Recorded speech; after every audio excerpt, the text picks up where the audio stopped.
Mosaic, a daily news program from Link TV, presents a selection of news reports from independent and state-controlled broadcasters from throughout the Middle East.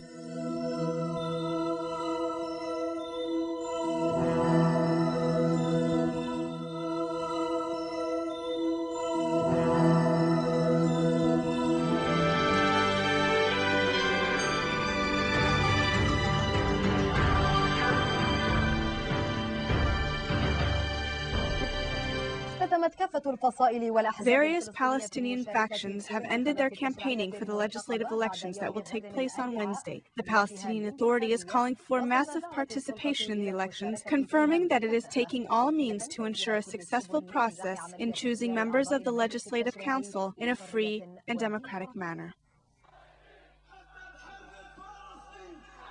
Palestinians hope that the elections for the Legislative Council that will take place the day after tomorrow will take them one step closer to establishing a Palestinian state, living in peace next to Israel. There are different points of view among various Palestinian factions, but they share a common Palestinian goal.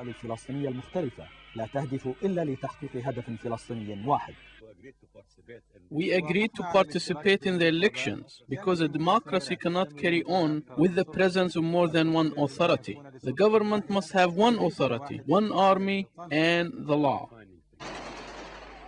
The Fatah movement, which confirmed a poll of being ahead of Hamas by 10 points, said that the Palestinian Authority will use an iron fist to guarantee that the election process is conducted in a democratic and transparent way.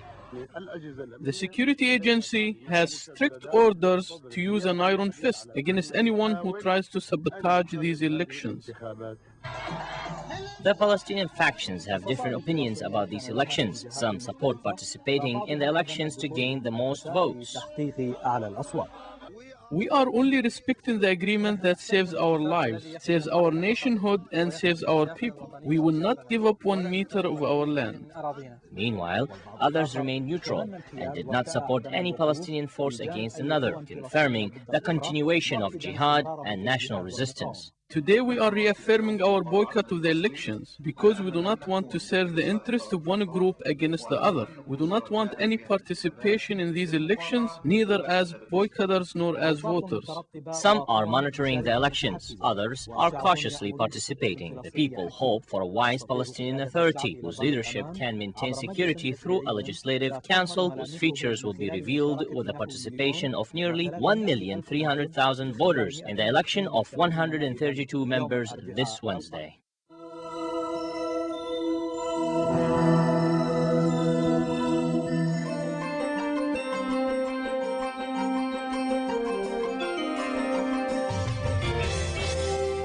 President Lahoud will sign a decree today to open an extraordinary parliamentary session which will extend till the end of March, the date of the opening of the ordinary session. Lahoud took the decision following a meeting with Prime Minister Sanora last week and a telephone conversation with House Speaker Nabih Berri.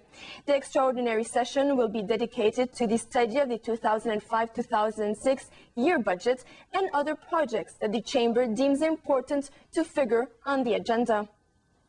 Head of the Palestinian Authority, Mahmoud Abbas, held a phone conversation with Prime Minister Sanora yesterday that revolved around bilateral relations. The Palestinian news agency added that Sanora and Abbas discussed the developments of the Palestinian portfolio and the daily Israeli violence against innocent civilians. The Israeli army said it would implement plans to steer clear of Palestinian towns in the occupied West Bank to avoid interfering in the Wednesday's Palestinian parliamentary elections. Former U.S. President Jimmy Carter in the region to monitor the elections said he received assurances from interim Israeli Prime Minister Ehud Olmert that checkpoints would be as open as possible on election day. Before scaling back its operations, the Israeli army arrested 24 suspected armed activists in what sources said was likely to be the final raid before the Palestinian vote. The Islamic Jihad called on its supporters to boycott the election.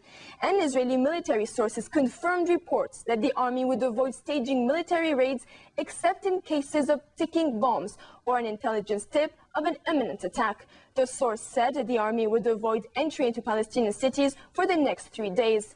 And Israel's new foreign minister, Tzipi Livni, vowed in an interview with Newsweek magazine that her government would refuse to have dealing with Hamas, even if it prevails in this week's Palestinian elections.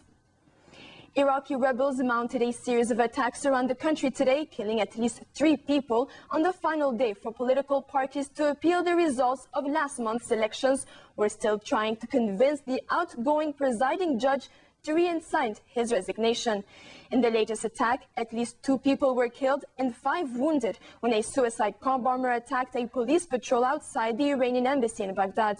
The victims included an 18-year-old sport journalist for Diyar satellite television.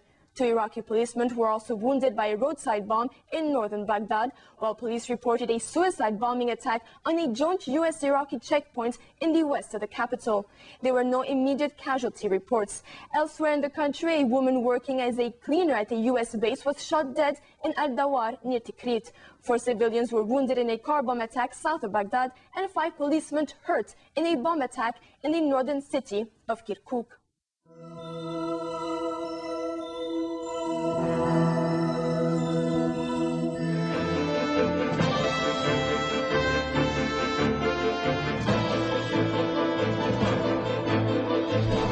.34 million Palestinians are eligible to vote in Wednesday's PA parliamentary elections, with some analysts predicting that turnout could be as high as 85%.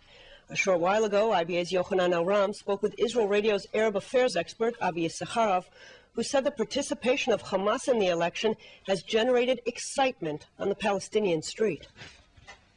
My impression is that there is. If you had the chance to wander around the Palestinian cities in the West Bank, you can see that there's a lot of enthusiasm concerning the elections. A lot of posters with the pictures of the candidates on the walls of each and every street, in each and every village, refugee camp, city, whatever. This is around. You can hear that on the radio, on the television, in the newspapers. You can hear it, you can feel it. Everyone are really excited about that, because it really is something that will have a huge effect on the life of the Palestinians. Not like the last elections to the president office, because back then in January 2005, everybody knew that Abu Mazen is going to be elected. This time there is a competition.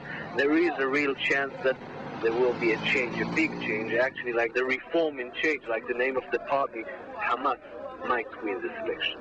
The polls are predicting that the ruling Fatah party is still leading, but Hamas is closing the gap even as we speak. Have you spoken to Hamas leaders? If they win a substantial number of votes, are they willing to accept a seat in the cabinet? Well, I must say that I just finished a meeting with one of the Hamas leaders, but if you, then again, their policy, the Hamas leaders' policy right now is not to give a direct answer or an official answer concerning this question. Every time that you will ask this question, you will hear the same answer. We will know after we will know the results of this election. Because we didn't decide yet, because we have to see the results of the elections. But then again, bottom line, there is no real answer for that. They will always say, we will know only after the elections. But off the record, my impression is that yes, they will participate in the next government. They will be happy to join the next government. The Palestinians must stamp out terror, and Israel must withdraw from more settlements.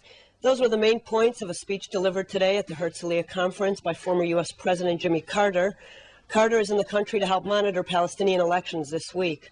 Carter said that violence is preventing progress in the peace process, and after the elections, the PA must stamp out the vestiges of terrorism. One of the main thrusts that I will make with the Palestinians, which has been going on now for more than 10 years, is to encourage them to take every possible effort, even including direct military confrontation, to control those within the Palestinian community who advocate terrorism or violence as a weapon to be used in their struggle for their country, and to join in, as I mentioned in my talk, side by side with Israel if possible, at the conclusion of the Camp David Accords, we advocated joint patrols by Israelis, Palestinians, and Jordanians to control terrorism or violence within the West Bank and Gaza. And so I would guess that the primary prerequisite for progress among the Palestinians has got to be to control the violence. I don't have any idea at this point, and I think neither does anyone in this room, what will be the result of Hamas candidates being successful in gaining seats within the Palestinian Authority. My hope is, my prayer is, that this will moderate their position and lead to their transformation to a nonviolent organization. Carter's remarks were viewed with skepticism by many of the conference participants, among them Professor Dan Shiftan, who also spoke at today's session of the Herzliya Conference. Israel must realize that it's the Palestinian societies that we have a problem with, not just the Palestinian leadership. It must realize that the Palestinian society has disintegrated to a point where nobody can control them. And from an Israeli point of view, the only option is unilateral disengagement. Unilateral, in other words, there's nobody to speak to on the subject or to negotiate with. And disengagement, as little as possible contact between Israel and Palestinians is vital from an Israeli point of view. Other options don't really exist.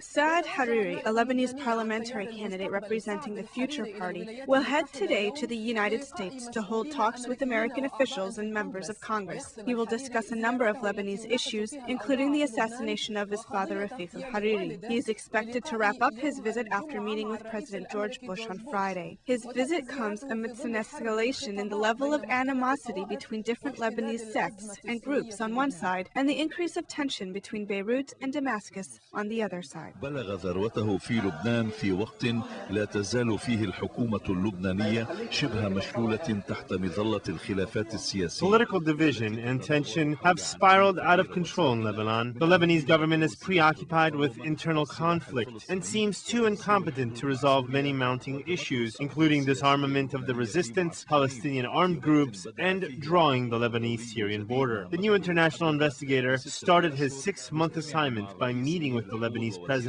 Emil Lahoud and the Minister of Justice Shah Rizik. Meanwhile, all eyes are focused on the anti-Syrian Duriz leader Walid Junblat, who overhauled his political platform by showing blatant hostility and resentment towards Damascus. He called for a regime change in Syria as a prerequisite for resuming his country's relation with Damascus. He also declared that Syria, not Israel, is now the enemy of Lebanon.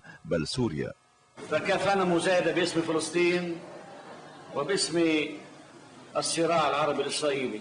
Enough hypocrisy in the name of Palestine and the Arab-Israeli conflict. Syria wants to arm the resistance in Lebanon? Okay, let Damascus arm the Palestinians in Syrian camps. Why not? Let them establish training camps on the top of mountains or valleys on liberated areas of the Golan Heights. في الجبال وفي المهر في المناطق المحررة من الجولان. لما لا؟ بالمقابل يبدو الخطاب الآخر الذي يعبر عنه أمين عام حزب الله حسن. However, the Hezbollah Secretary General Hassan Nasrallah expressed different views than Junblat and the other political factions in Lebanon. He insisted that the Lebanese resistance and the freedom fighters should not be referred to as militias. He also criticized some Lebanese officials for bowing to French and American pressure. فرنسية جديدة في لبنان وتفرض شروطها على هذا البلد. البيان الوزاري يتعاطى مع إسرائيل أنها عدو والبعض يقول أن إسرائيل لم. The Lebanese cabinet deems Israel an enemy. However, some officials do not. We have not heard anybody contradict these official views. We believe that the occupied Sheba farms are Lebanese territories and we must liberate them. The follow-up committee for the force of April 14th has demanded of the resistance to provide documents proving the Lebanese legitimacy of the Sheba farms. يقول على المقاومة أن تأتينا بإثباتات على لبنانية مزارع شبعة لنعطيها الشرعية. هذا الواقع السياسي جمد المبادرة السعودية المصرية. The status quo in Lebanon has frozen the Saudi-Egyptian initiative, even though some critics believe it is still alive and pending. It also suspended internal dialogue among Lebanese officials. Moreover, it negatively impacted the economic situation in Lebanon. There is also a fear that some sectarian and ideological conflicts may be resurfacing. It seems that history is repeating itself for this nation, which is known for chronic internal divisions. In fact, these conflicts have skyrocketed in recent days, posing an imminent threat to the political, economic, and security situation in Lebanon.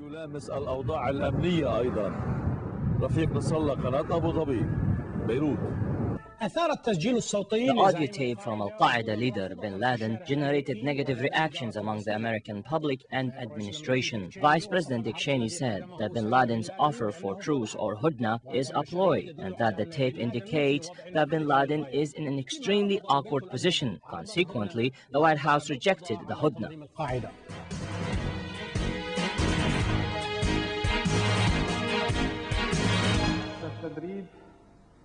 The most recent manifestation of Al-Qaeda leader Osama bin Laden was in the form of an audio tape. Bin Laden offered the Americans a long-term ceasefire agreement that would allegedly help the reconstruction efforts in Iraq and Afghanistan. However, he threatened new operations, claiming that they are underway and are to be carried out in the United States. This time, there was no video image of bin Laden, and therefore no surrounding location was revealed. Nevertheless, the tape proved that bin Laden is still alive, especially since the CIA had acknowledged that the tape is authentic. Although it might take several days before the CIA releases an official statement, the agency did say that the Al-Qaeda organization is in bad shape.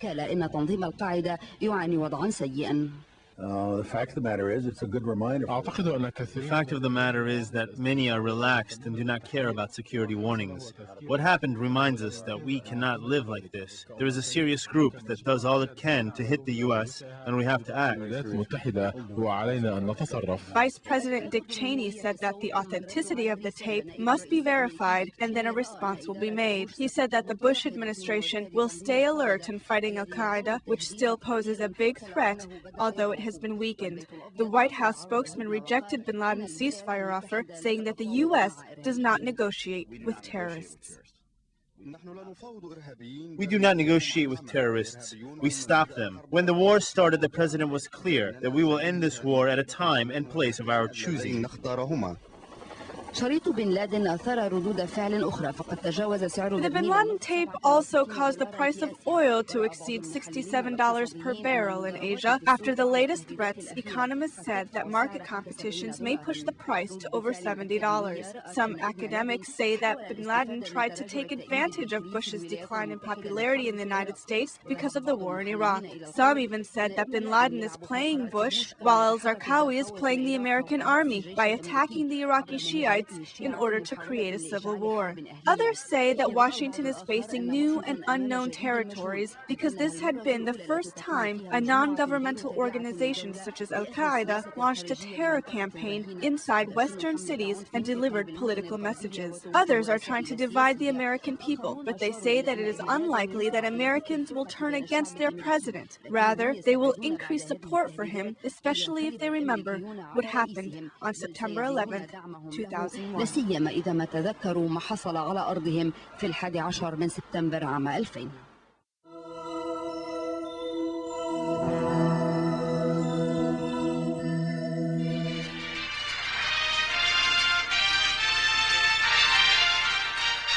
عبر عدد من المشاركين والمراقبين. Some of the participants in the 6th African Summit in Khartoum expressed their optimism about the success of the summit in addressing urgent problems facing the continent by producing resolutions that consider the aspirations of the African nations. تطلعات الشعوب الأفريقية.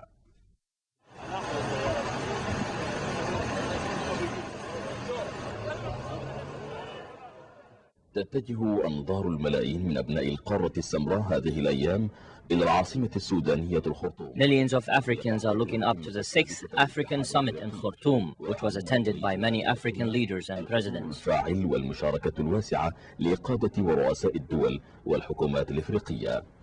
مستوى الحضور وعدد الرؤساء الذين توافدوا إلى الخرطوم عاصمة السودان. The large turnout and the large number of presidents that came to the Sudanese capital of Khartoum proves that this summit is successful.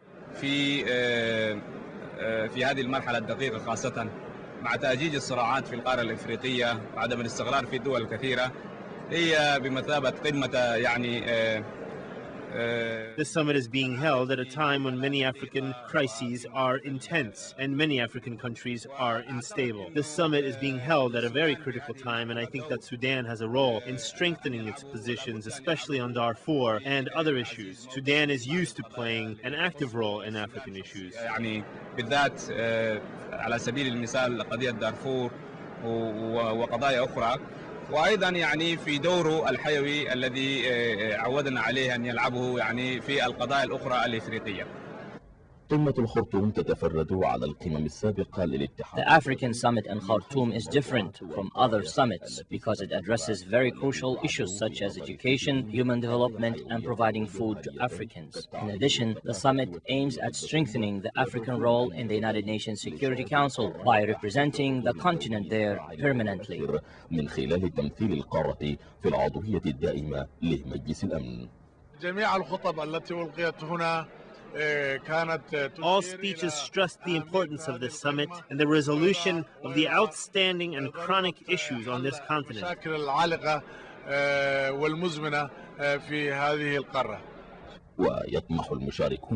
Participants in the African summit in Khartoum hope to come up with resolutions that serve the interests of the continent and resolve its chronic problems by ending conflicts that many African countries have been suffering from. The summit also aims at finding ways to establish security and stability throughout the African continent, enforcing the law and spreading democracy. We believe that the African Summit can do the job in Darfur, especially if it was provided with more funds and efficient logistics. نأمل أن تكون قمة الخرطوم يعني قمة فاصلة في تاريخ العمل الأفريقي الواحد. This summit is a very important and historic summit. The African Union wants to strengthen its position and make the summit instrumental in beginning to end conflicts. Africans should focus on development projects and fighting poverty and disease and stopping sectarian, ethnic and political conflicts that have exhausted the continent. مكافحة الفقر ومكافحة الأمراض وتتخلص من النزاعات الطائفية والعرقية والسياسية اللي تعصف بالقارة.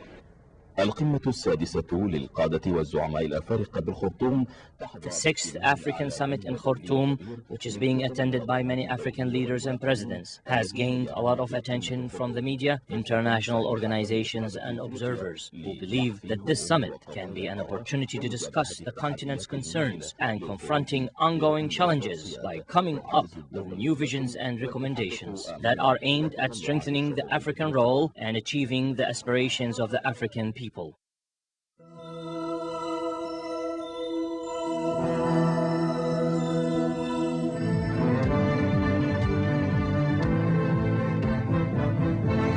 The International Atomic Energy Agency chief on Monday refused EU and US requests for a broad report on Iran's nuclear program in time for a February the 2nd IAEA crisis meeting, saying he needed more time to prepare one. Mohammad El-Baradei said he had given Iran until a regularly scheduled March the 6th board session to answer questions about its nuclear program. He added, quote, "Due process, therefore, must take its course before we are able to submit a detailed report." Elsewhere, in an interview with the Al Arabiya news channel, El-Baradei said there is no doubt over Iran's legal right to apply nuclear energy for peaceful purposes. However, as he added, Iran needs to win international confidence to use nuclear energy. Iranian Foreign Minister Mansour Mottaki and his visiting Qatari counterpart Hamad bin Jassim bin Jaber Al Thani took up mutual cooperation and regional and international developments in Tehran. Meanwhile, the Iranian Foreign Minister said in a joint press conference that China and other countries could cooperate in the Russian proposed plan over joint uranium enrichment process with Iran. In the recent talks with the Russian delegation in Tehran, we discussed different aspects of the plan. Of course, issues such as possibility of increasing the number of Iran's partners in the uranium enrichment process, as well as other significant features were raised. As a result, China and other countries could cooperate in the Russian proposed joint nuclear plan with Iran.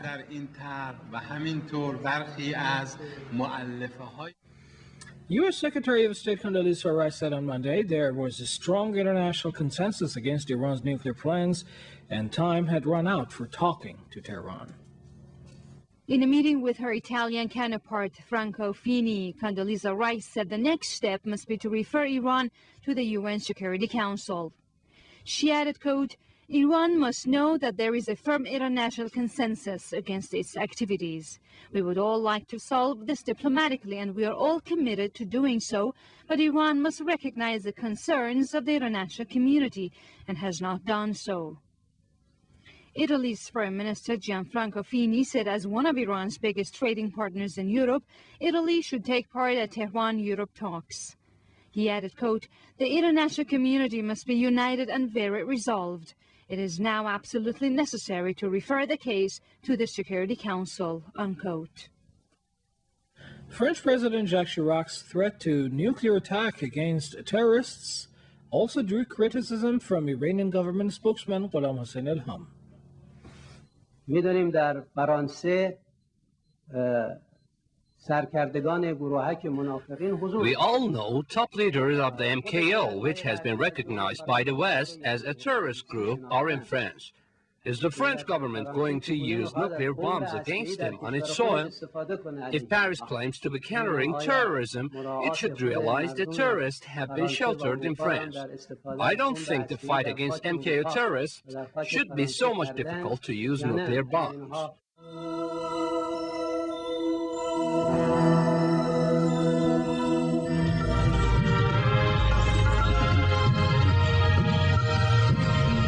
وافتتحت مساء اليوم بالقاهرة بطولة كأس الأمم الإفريقية. The 25th African Cup of Nations for Soccer began this afternoon in Cairo and will continue until the 10th of February. 16 countries are participating, including Morocco. Egypt beat Libya 3-0 in the opening game. Details are in this report with Sadi Balfakir. والتفاصيل مع سعيد بالفقير. In the name of God, the most gracious, the most merciful. Today we are opening the 25th African Cup of Nations.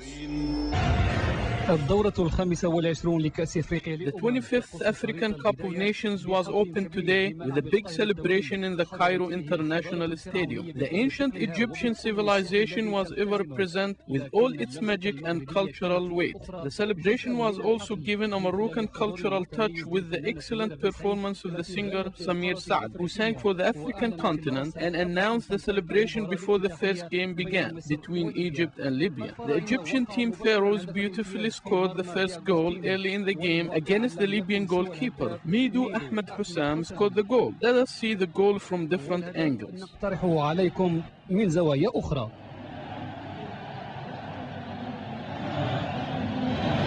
The Egyptian pressure continued on the Libyan team, and the result was another goal from the free kick by Abu Tariq, who raised the score 2-0. The Egyptian led throughout the game thanks to the support of the Egyptian fans. There is a lot of anticipation among fans who are looking forward to the upcoming games.